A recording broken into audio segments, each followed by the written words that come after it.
जय जय श्री राधे कृष्णा मित्रों, कैसे आप सभी। परमपिता परमेश्वर जी से प्रार्थना करती हूँ कि आप सभी अपने अपने घरों में कुशल मंगल से होंगे। आपकी जन्म कुंडली में अगर दूसरे भाव में राहु बैठे हों, कोई और प्लेनेट ना हो, सिर्फ राहु हो, और जन्म कुंडली आपके किसी भी लगन की हो सकती है। अब राहु प्लेनेट यहाँ पर बैठ करके हमारे पूर्व जन्म में हमने क्या क्या काम किए थे, हमारे पूर्व जन्म में हमने कुछ अच्छा काम किया था। हो सकता है हमने पैसों को लेकर के किसी को धोखा दिया हो, और हमारे दिए हुए या लिए हुए पैसों के द्वारा कोई इंसान भूख की वजह से तड़प तड़प के मरा हो। ये सारे दोष आते हैं जब जन्म कुंडली के सेकंड भाव में, द्वितीय भाव में राहु बैठ जाए। देखिए फ्रेंड्स, यहाँ पे राशि कोई भी हो सकती है, मैं राशि की बात नहीं कर रही हूँ, और आप किसी भी लगन के हो सकते हैं, जातक में ये भी बात नहीं कर रही हूँ।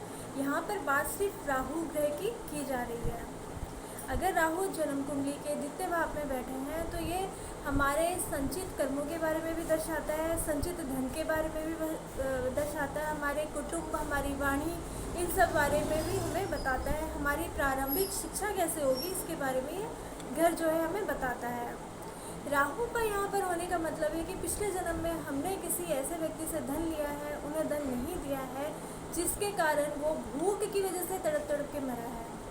किसी को हमने द्वेष में, गुस्से में आकर के ऐसे कटु वचन बोले हैं, उनके मतलब चरित्र पर ऐसे इल्ज़ाम लगाएं जिसकी वजह से वो ना सहन करते हुए उसकी जो अंतिम यात्रा रही हो जीवन की, हमारे कटु वचन मतलब वो तड़प तड़प के मरा हो। उस वक्त में उसके जो है हृदय में है, हमारे कटु कहे गए वचनों के द्वारा उसके हृदय बहुत दुखी हुआ हो, मतलब ये सारे दोष आ जाते हैं। झूठ बोल करके हमने बहुत धन कमाया हो, और वैसे भी जिसके सेकंड भाव में राहु हो ना, आप देख लीजिएगा अपनी कुंडली उठा करके, अगर आपके द्वितीय भाव में राहु है, आप पैसों के लिए तो झूठ मूठ बोलते होंगे, चाहे अपने परिवार में बोलें, चाहे अपने प्रोफेशन में बोले, या कुछ भी हो। मतलब ये स्वाभाविक बात होती है कि वो इंसान झूठ बोलता ही है। अब हमने इसका करना क्या है, मतलब इस चीज़ को हमने सही कैसे करनी है। सबसे पहली बात तो अपनी वाणी पर हमें नियंत्रण रखना होगा, खान पीन पर नियंत्रण रखना होगा, क्योंकि ऐसे जातक ना खाना पीना बहुत वैरायटी का खाते हैं और बाहर का बहुत खाना पसंद करते हैं, मसाले वगैरह बहुत खाना पसंद करते हैं, और खाने के चक्कर में ये बहुत काम गलत भी कर देते हैं। तो आपने इस चीज़ का ध्यान रखना है। गरीबों को आप भोजन कराइए, क्योंकि हमारा प्रारब्ध तभी कर सकता है जब हम आज बैठ करके अपने प्रारब्ध को काटने की कोशिश करेंगे। गरीब जनों को आप ज़्यादा से ज़्यादा भोजन करवाइए, और जो भी आपके घर के आसपास में आपको भिखारी दिखाई दे उसे दक्षिणा जरूर दें, मतलब चाहे 1 रुपये ही दे, या फिर उसे कुछ खाने की चीज़ दे।